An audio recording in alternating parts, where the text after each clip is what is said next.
In the wake of Ukraine's decision to cut off Russian gas supplies to Europe, there were hopes that the continent would finally end its reliance on Russian energy.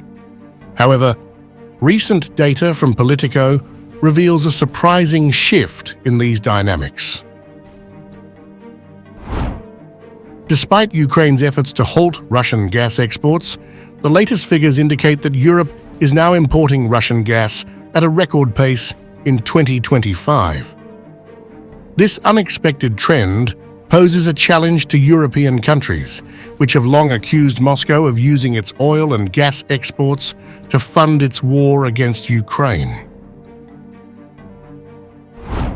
According to Politico, in the first 15 days of 2025, the European Union's 27 countries imported a staggering 837,300 metric tons of liquefied natural gas, LNG, from Russia.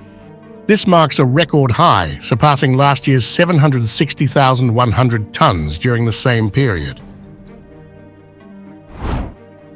This surge in imports has raised concerns that Western nations are not doing enough to limit Russia's financial resources as its war enters its fourth year.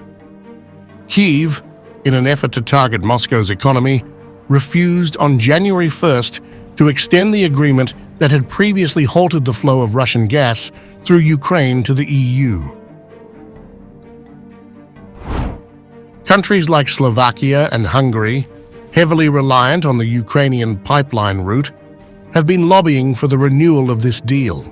They warn that they might face skyrocketing costs for LNG if the agreement isn't revived. Slovak Prime Minister Robert Fico, with his pro-Kremlin stance, has even threatened to cut electricity supplies to Ukraine and reduce support for refugees if Kyiv doesn't agree to resume the transit.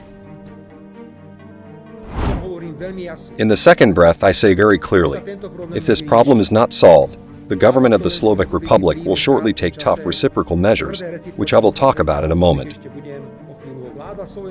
I am talking about the supply of electricity for so-called emergency situations.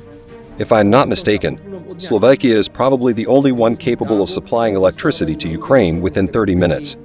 Otherwise, the power grid may collapse. Again, it is a rather harsh reciprocal measure.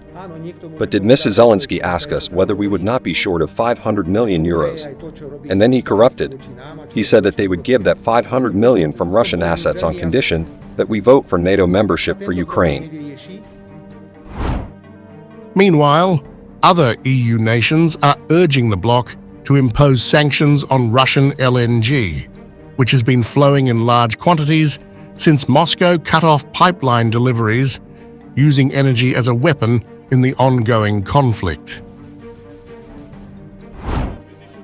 The juxtaposition of Ukraine's decision to halt Russian gas shipments with Europe's continued importation of Russian LNG underscores the stark reality. The EU's dependence on Russian energy is far from over. This situation highlights the internal divisions within the EU, with some countries pushing for tougher sanctions on Russia, while others focus on securing their energy supplies. In response, since the start of the war, the EU has worked to reduce its reliance on Russian energy by increasing imports of gas from Norway, as well as LNG from Qatar and the United States. In November, European Commission President Ursula von der Leyen even endorsed the idea of purchasing more US energy as a substitute for Russian supplies. Yet despite these efforts, one fact remains clear. Europe's appetite for Russian energy continues unabated, even as Ukraine strives to block these crucial imports.